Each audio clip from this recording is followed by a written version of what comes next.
Halo Mbak Sally, Alhamdulillah kabar baik. Mbak Sally gimana kabarnya? Luar biasa di sini sehat-sehat walaupun cuacanya ini suka tak terduga, kadang terang, kadang hujan ya kan. Kalau di sana seperti apa, Kak Sari? Sama sih, sama kayak di Jogja juga ya. Hujannya besar juga di sini. Hmm, Semoga kita semua sehat terus ya. Amin, amin, amin. Ya, ya. Sebelum kita masuk ke podcast kali ini, mungkin Kak Sari bisa memperkenalkan diri dulu tentang diri dan pekerjaan yang dilakukan sekarang ini. Oke, baik. Halo, selamat malam semuanya. Perkenalkan saya Sari. Saya adalah co-founder dari uh, No Food Waste. Lalu setelah itu uh, apa vegetable gardening, kelas berkebun, dan juga ketumbar workshop. Jadi saat ini saya sedang belajar untuk hidup minim sampah sih, gitu. Luar Begitu biasa. Mbak Ini Sally. hidup minim sampah itu penting sekali ya untuk saat ini, apalagi sampah plastik ya, sampah plastik sendiri sudah menumpuk di Bantar Gebang dan tempat-tempat sekitarnya. Iya Uh, betul. Mungkin sebelum kita masuk ke topik kali ini, yaitu food waste dan food loss, Kak Sari sebagai orang yang sudah mempelajari hal ini, mungkin bisa untuk sharing apa yang membuat Kak Sari ini pertama kali tertarik untuk mendalami food waste dan food loss. Oke. Jadi sebetulnya awalnya itu pada tahun 2017 ya. Saya itu mulai belajar untuk hidup minim sampah. Nah, latar belakangnya itu adalah ketika saya dan putri saya baru selesai menonton video tentang kondisi lautan kita yang penuh sampah. Lalu juga kisah atau cerita tentang apa namanya sampah kita yang melukai satwa-satwa yang ada di lautan gitu. Nah, setelah melihat video itu, sebenarnya anak saya menanyakan satu hal gitu. Nah, dia tanya, Bun, jika kondisi bumi saat ini sudah sedemikian parah, bagaimana nasib anak cucuku kelak gitu? Bagaimana kondisi bumi ketika anak cucuku kelak lahir gitu? Nah, pertanyaan dari anak saya inilah yang membuat saya merasa malu gitu, merasa tertampar gitu. Saya yang sudah dewasa aja kok kayak menganggap angin lalu ya kabar-kabar tentang kondisi bumi saat ini, bahwa bumi ini sudah darurat sampah gitu. Nah, saya yang sudah dewasa tapi nggak melakukan apapun gitu, sedangkan anak kecil aja udah cemas ya. Dan akhirnya sejak tahun 2017 itulah saya bertekad untuk belajar hidup minim sampah, lalu salah satunya juga melakukan aksi-aksi yang dapat mencegah timbulnya sampah organik dan juga belajar mengompos. Begitu Mbak Sally. Kalau dari belajarnya sendiri nih Kak Sari baca buku atau lihat-lihat dari internet atau bagaimana? Iya, baca buku, terus follow apa namanya para praktisi zero waste, terus dari Hmm. situ saya mulai mempraktekkan pelan-pelan sedikit demi sedikit di rumah. Luar biasa. Ya, ini penting sekali ya melakukan praktik minim sampah dari rumah. Nah, mungkin Betul. Kak Sari bisa sedikit menjelaskan tentang perbedaan dari food waste dan food loss karena uh, saya sendiri masih agak bingung tuh bedanya dari food waste dan food loss itu apa ya? Oke, jadi mungkin kita sering dengar ya istilah sampah makanan gitu. Nah, sebetulnya sampah makanan itu terbagi menjadi dua macam, yaitu ada food loss dan satu lagi food waste. Nah, bedanya di mana? Bedanya adalah kalau food loss itu adalah bahan pangan yang masih mentah, gitu, sayuran atau buah-buahan, ikan dan bahan pangan lainnya yang masih mentah dan tidak diolah dan akhirnya terbuang gitu. Nah, Hmm. kalau food waste itu adalah makanan-makanan yang sudah siap makan tapi bisa jadi karena tidak dihabiskan gitu, akhirnya terbuang percuma, dan itu masuk ke dalam kategori food waste seperti itu, Mbak. Oke. Em, Kira-kira menurut Kak Sari sendiri, faktor apa aja yang bisa menjadi penyebab adanya sampah makanan itu, baik food waste dan food loss? Mungkin selain dari ini ya, karena orang-orang kan banyak yang habis makan nggak selesai, buang gitu. Nah, mungkin selain itu, ada nggak faktor-faktor lain yang mempengaruhi timbulnya sampah ini? Ya, jadi kalau misalnya berdasarkan pembagian yang tadi, yang sampah makanan, kalau untuk food loss itu penyebabnya sebetulnya banyak ya. Yang pertama itu adalah ketika kita membeli sesuatu terlalu banyak, gitu, menyimpannya terlalu banyak, menyimpannya terlalu lama, maaf, dan akhirnya tidak terpakai, busuk, jamuran, dan akhirnya terbuang. Itu yang pertama. Lalu yang kedua, kalau misalnya dalam rumah tangga ya, kalau dalam pengalaman saya, sebelum saya melakukan food preparation, biasanya saya belanja mingguan, lalu setelah itu dimasukkan ke kulkas dulu banget, habis belanja langsung masukin di kulkas aja. Nggak saya tata, nggak saya rapikan gitu. Padahal sebenarnya sayuran-sayuran atau bahan pangan itu disimpannya atau punya karakteristik yang berbeda-beda. Tuh, kayak misalnya ambil satu contoh, saya sering banget itu kan belanja jamur. Yeah. Nah, jamur yang paling sering saya beli itu ada 3. Jamur tiram, jamur merang, dan jamur kuping. Dari ketiga ini, yang paling rentan busuk itu adalah jamur merang. Nah, ketika saya memperlakukan makanan penyimpanannya sama, ini artinya nanti akan ada yang terbuang. Jamur merang ini mudah banget busuk, jadi 2 hari udah berair, udah busuk. Kalau nggak langsung diolah, akhirnya jadi terbuang kan. Nah, jadinya gitu. Kalau dari rumah tangga sebenarnya ketika kita menyimpan sesuatu tidak dengan baik, maka itu akan beresiko menghasilkan food loss. Itu dulu tuh sering banget. Ternyata karena masukinnya nggak rapih ya, akhirnya ada sayuran yang tertutupi gitu. Ternyata saya punya sawi loh, tapi sawinya udah layu. Atau terongnya udah busuk. Akhirnya gimana? Dibuang kan? Nah, itu yang kedua.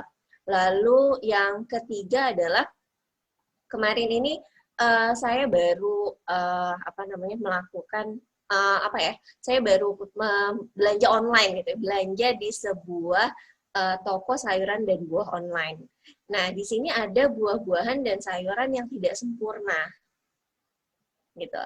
Nah, food loss ini bisa terjadi juga ketika perilaku manusia lebih memilih hasil panen yang sempurna, gitu. Aduh, saya maunya beli buahnya yang bagus, yang bentuknya bagus, yang ukurannya sempurna, terus berkualitas misalnya. Akhirnya kita menolak nih hasil-hasil panen yang bentuknya nggak sempurna. Nah, lalu gimana hasil panen ini kalau misalnya yang tidak sempurna ini tidak ada yang beli, maka akan menghasilkan ini juga kan ya, sampah makanan. Nah, itu food loss. Terus yang terakhir itu kalau food loss yang saya baca itu sering banget ya kita dengar misalnya berita di media bahwa banyak ada petani yang ketika ketika panen raya terus harga jualnya rendah, petani merasa kecewa. Terus akhirnya buang hasil panen. Gitu. Nah, itu juga ketika hasilnya, Mbak ya. Kayak misalnya terakhir tuh saya lihat video ada yang peternak yang membuang telur karena harga jualnya terlalu rendah. Atau dulu sekali tuh saya pernah baca ada petani yang buang tomat, buang buah naga karena kecewa, buat apa saya jual? Iya, Mbak? Ya, ada juga yang waktu itu saya lihat videonya, ada yang buang kubis di jalanan gitu. Karena waktu itu emang harga kubis sempat turun banget sampai 500 perak per kilonya kalau nggak salah di satu tempat. Jadi memang ya benar sih, itu salah satu faktornya ya, Kak Sari. Iya. Dan mungkin kedepannya juga sebetulnya hasil-hasil panen itu jika tidak bisa dijual langsung sebenarnya masih bisa kita olah gitu ya, kayak misalnya buah bisa dijadikan selai gitu sebenarnya mungkin perlu ada ilmu tambahan mungkin dari untuk para petani sehingga bisa mengolah hasil panennya tidak hanya dijual saja tapi diubah ke dalam bentuk makanan yang lain. Gitu. Kalau food loss seperti itu. Lalu kalau untuk food waste, salah satu ini kalau di rumah tangga ya sebetulnya. Yang pertama adalah ketika kita memasak terlalu berlebihan, gitu. Dan akhirnya ada sisa-sisa masakan atau makanan yang tidak dimakan dan akhirnya terbuang. Itu besoknya misalnya udah basi, itu akhirnya kebuang. Lalu setelah itu ketika kita makan tidak sesuai dengan porsi perut kita. Ini sebenarnya sering banget terjadi di pesta-pesta pernikahan ya. Saya nggak tahu kenapa orang-orang tuh merasa harus ngambil makanan sebanyak-banyaknya gitu ya. Lalu setelah itu tapi nggak dihabisin gitu. Merasa kayak takut kehabisan, tapi padahal perutnya juga nggak akan cukup untuk menampung semua makanan yang dia ambil gitu. Nah itu juga ketika kita mengambil makanan dan kita tidak menghabiskan. Lalu yang ketiga itu kita merasa malu ternyata ya ada beberapa orang yang malu ketika nasinya bersih, piringnya bersih. Jadi malu, kok lo nggak dihabisin sih? Enggak lah, sisain dikit aja kalau habis banget takutnya disangin kelaparan. Wah. Padahal kan kita makan memang kita lapar, iya itu ada loh ternyata gitu. Wow. Saya baru tahu karena dari kecil saya juga diajarin untuk selalu habisin makanan dan bahkan nasi pun nggak boleh ada yang tersisa di piring saya. Ya, iya. Tapi ternyata ada juga orang-orang yang sisain dikit aja gitu. Jadi biar nggak terlalu kelihatan kayak kelaparan. Gitu sih Mbak. Oh gitu ya, supaya nggak kelihatan kelaparan ternyata. Wah, iya. Iya, oke. Oke, dari tadi itu kan faktor-faktor penyebabnya ya, Kak Sari. Tapi kenapa sih food waste sama food loss ini harus menjadi perhatian khusus kita? Oke. Saya pekan lalu tuh baru baca satu buku ya, sebenarnya ini nih judulnya. Masyarakat Adat dan Kedaulatan Pangan gitu. Bukunya bagus banget isinya dan di sini ada di satu halaman ada kalimat yang betul-betul yang baru saya ketahui gitu. Saya coba bacain ya. Jadi berdasarkan hasil penelitian sebuah lembaga konservasi pada Hari Pangan Sedunia tahun 2019, 91% orang tidak paham bahwa cara kita memproduksi, mengonsumsi, dan membuang makanan adalah ancaman terbesar bagi planet bumi. Jadi, proses untuk menghasilkan pangan itu adalah atau dapat menghabiskan sumber daya alam yang paling besar. Ambil satu contoh misalnya ketika kita menanam sayuran, ini menggunakan 34% lahan dan 69% air tawar gitu. Nah, ketika kita menanam sesuatu dan ini juga nantinya akan berdampak kepada deforestasi. Jadi hutan-hutan berkurang untuk menanam pangan kita. Ini yang kita nggak ketahui bahwa ternyata ada usaha keras untuk bisa menghasilkan pangan kita.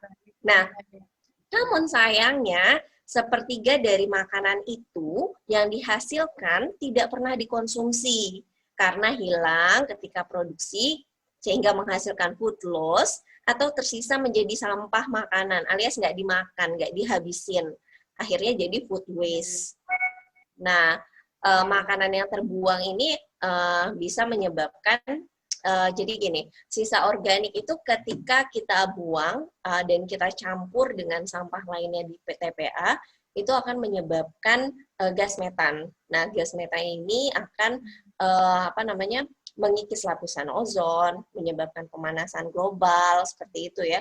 Dan juga tahun 2018 itu saya pernah berkunjung ke TPA terbesar se-Asia Tenggara yang di Bantar Gebang, TPA Bantar Gebang. Jadi di sana kondisinya adalah sampah-sampah organik kita tuh sebenarnya ketika sampai di sana tidak berubah gitu. Nah, yang ada malah Iya, benar banget, tidak dipilah, hanya menumpuk saja, menghasilkan gas metan, mengeluarkan air sampah, air lindi, yang dimana air lindi ini bisa mencemari tanah dan juga air bersih di sekitar lingkungan, gitu. Dan kalau nanti kan tanggal 21 Februari ya, kita memperingati hari, kenapa Mbak? Enggak, hari apa Iya, tadi? benar. Iya, Sampah kita ya? memperingati ya Hari Sampah.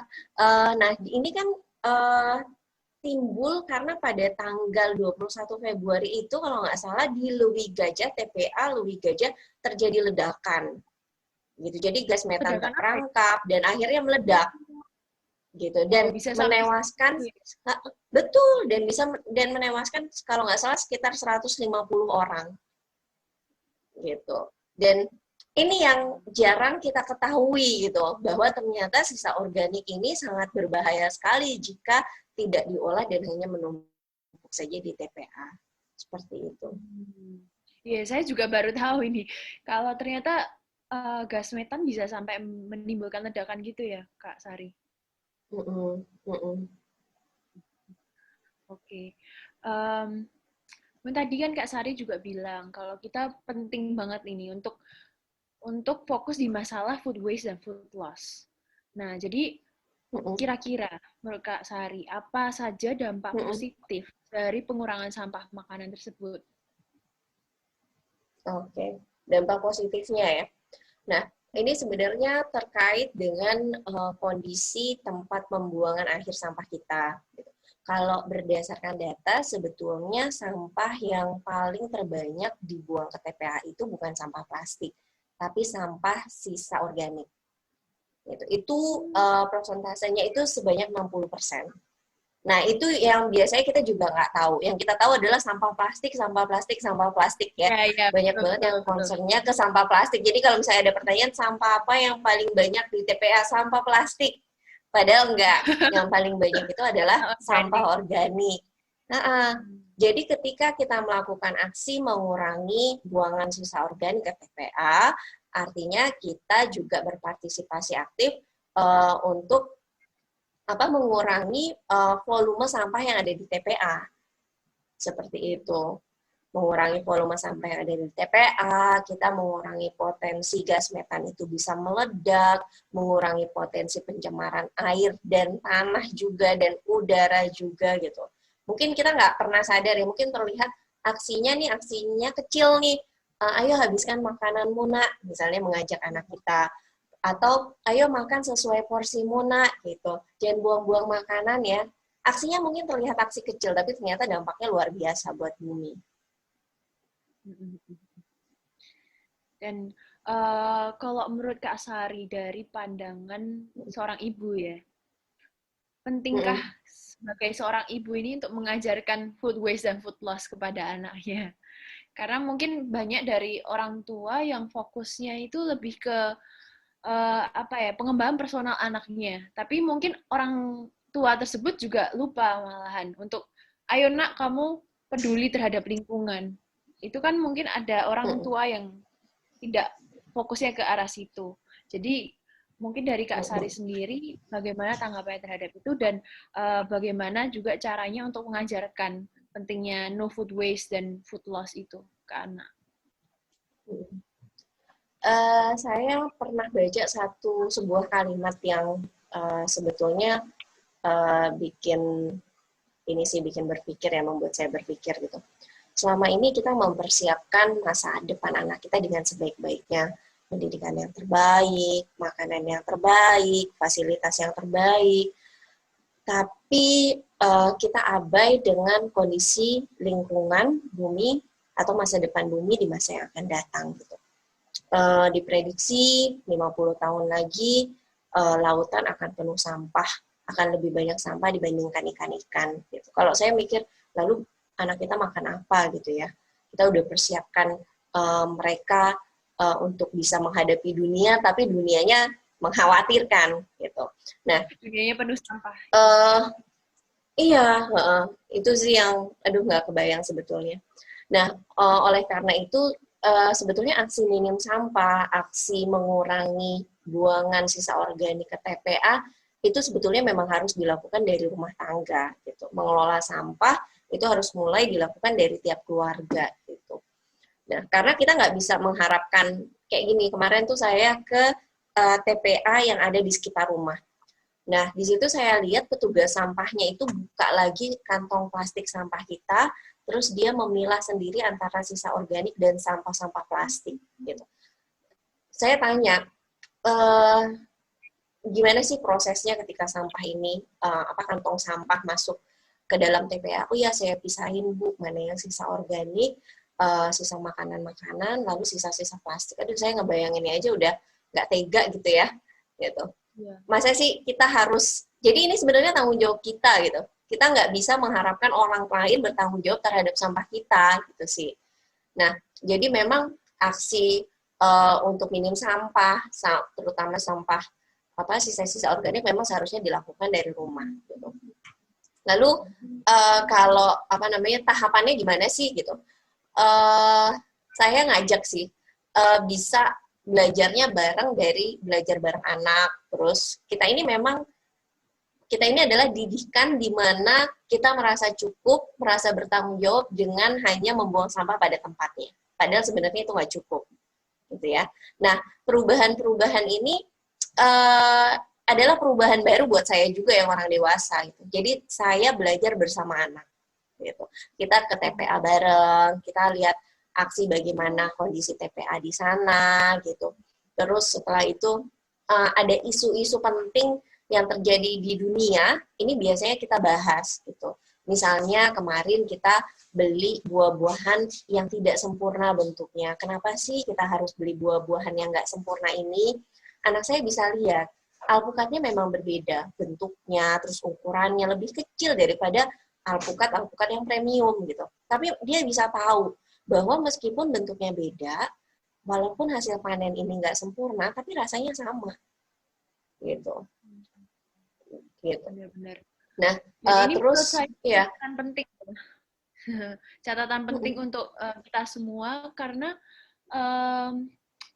kalau kita biasanya ke pasar, ke supermarket, memang mengincarnya yang buah-buah yang terlihat bagus dan wah ini sempurna, ini cara memilih buah yang benar, ini cara memilih buah yang enggak. Dan mungkin itu penting untuk kita lakukan sekarang ya Kak Sari. Benar. Iya, kayak wortel kan ada cabangnya 2 misalnya. Aduh kok ini aneh banget sih, padahal kalau sudah dimasak, udah dipotong-potong kan rasanya sama aja ya, gitu. Nah biasanya buah-buahan dan sayuran-sayuran nggak sempurna ini yang ditolak oleh masyarakat, gitu, karena lebih memilih yang lebih bagus. Nah itu yang minggu lalu yang sempat jadi bahasan kami tentang mengkonsumsi buah yang tidak sempurna. Lalu praktek keseharian lainnya adalah karena saya bekerja, itu saya jadi belanja sayurnya itu belanja mingguan. Nah, setelah belanja, itu biasanya saya mengajak anak saya untuk melakukan food preparation. Jadi kita menyiapkan porsi-porsi makanan, masakan dalam porsi kecil yang sudah siap masak dan ditata dengan baik. Nah, itu juga dapat mengurangi, mencegah food loss, seperti itu. Nah, setelah itu ketika kita mengkonsumsi, pertama saya masak sesuai dengan porsi keluarga ya. Jadi jangan sampai masakan itu berlebihan gitu. Habis akan lebih baik, habiskan akan lebih baik. Kalau kurang kita bisa masak lagi. Dibandingkan banyak dan nggak habis dan akhirnya terbuang. Nah, terus setiap dia makan, ini salah satu hal yang bisa kita ajarkan adalah biarkan anak mengambil makanan sesuai dengan porsinya sendiri. Gitu. Jadi bukan kita yang ngambil, karena yang bisa mengenali volume perutnya anak, kebutuhan anak kan si anak itu sendiri ya. Silakan ambil makananmu sendiri gitu. Ini kalau kamu masih lapar, boleh nambah gitu. Ambil sedikit dulu gitu. Kalau masih lapar silakan nambah. Gitu sih Mbak Sally.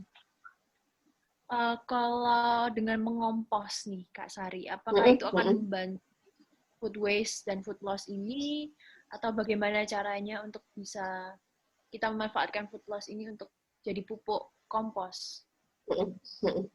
Iya, mengompos juga sudah kami lakukan dan itu sangat membantu sekali dalam mengurangi buangan sampah ke TPA.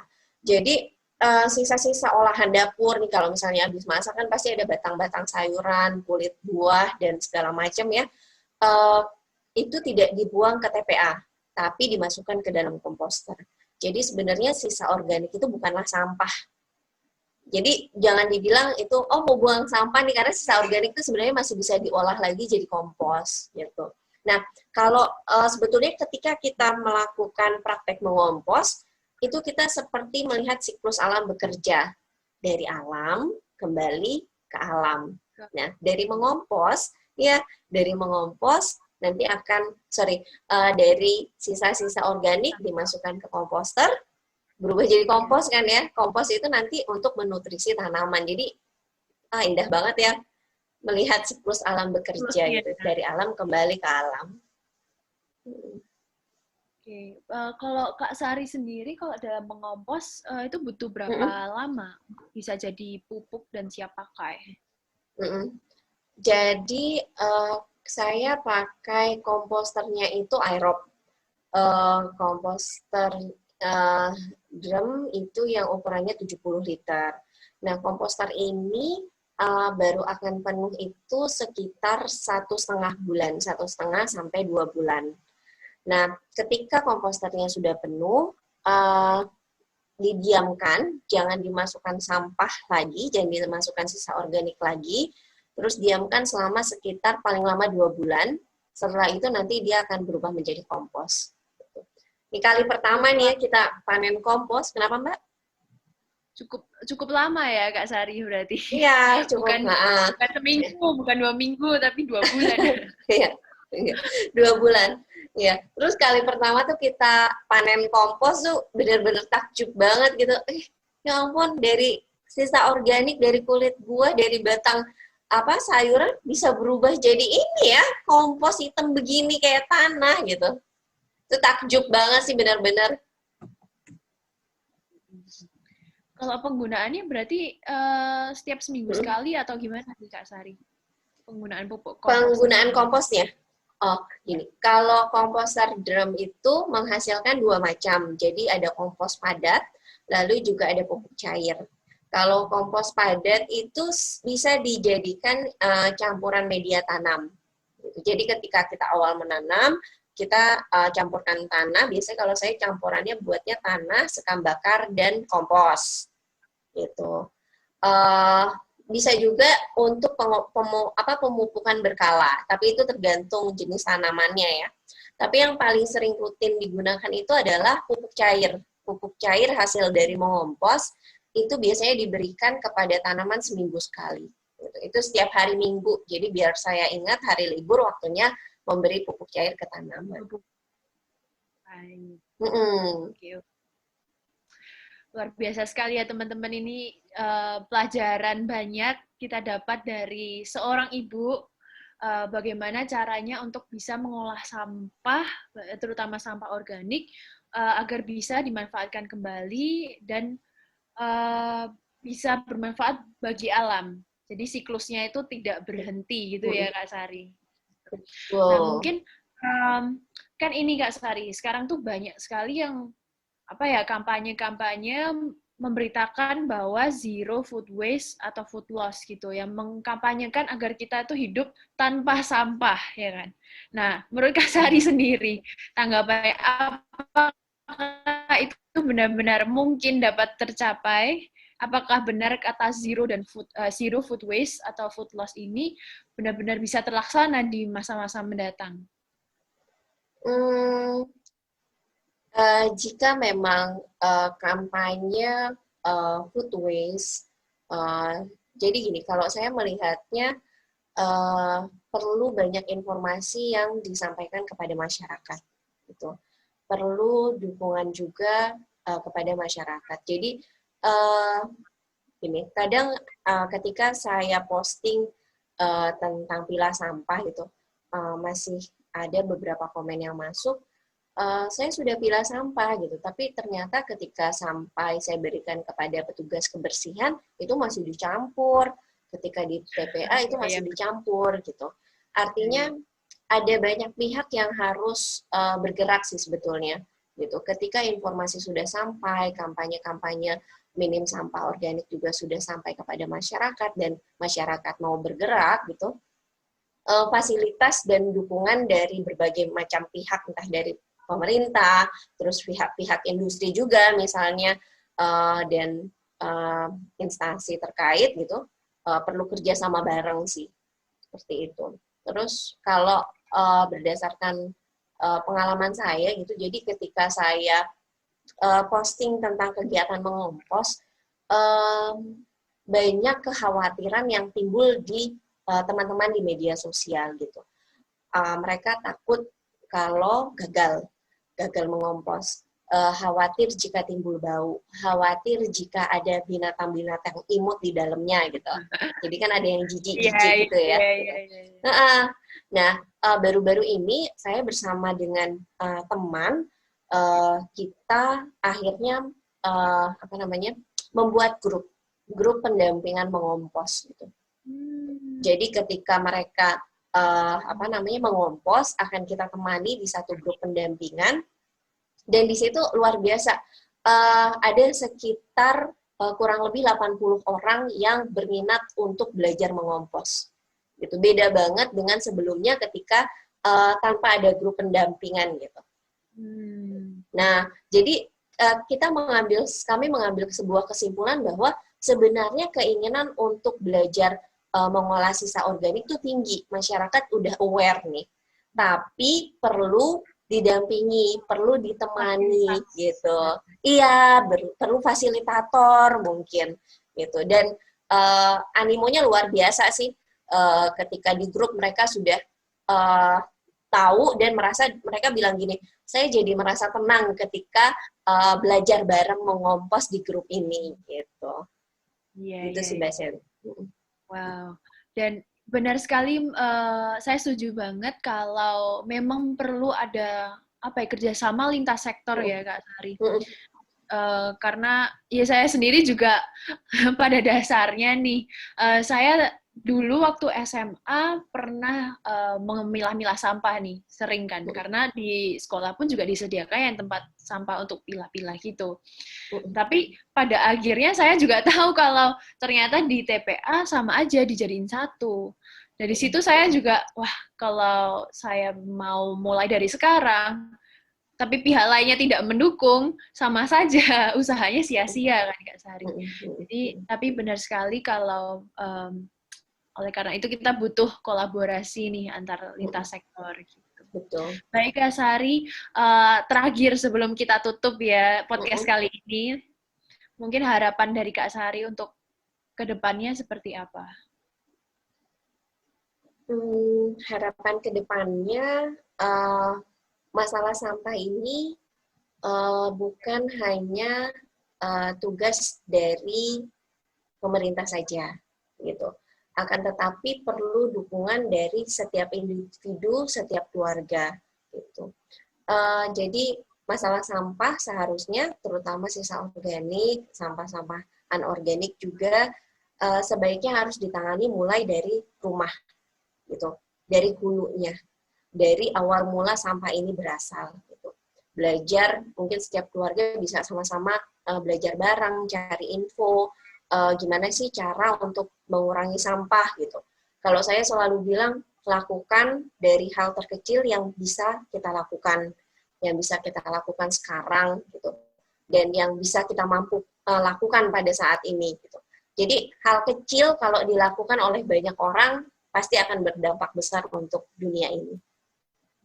Baik, luar biasa sekali untuk semoga harapan ini juga kita bisa teruskan dari keluarga-keluarga yang kecil ini, kita bisa berkumpul jadi satu dan bisa memulai inisiatif lebih ramah lingkungan, lebih aware gitu terhadap alam sekitar dan sampah-sampahnya juga. Baik, Kak Amin. Sari, mungkin segini dulu untuk podcastnya. Terima kasih untuk sudah membagikan ceritanya dari A sampai Z. Pengetahuannya luar biasa sekali tentang food waste dan food loss. Sekarang saya bisa membedakan nih food waste dan food loss itu apa. Dan semoga ilmunya bisa kita terapkan di kehidupan kita sehari-hari. Amin. Baik, terima kasih Kak Sari. Sama-sama. Terima kasih Mbak Shelly.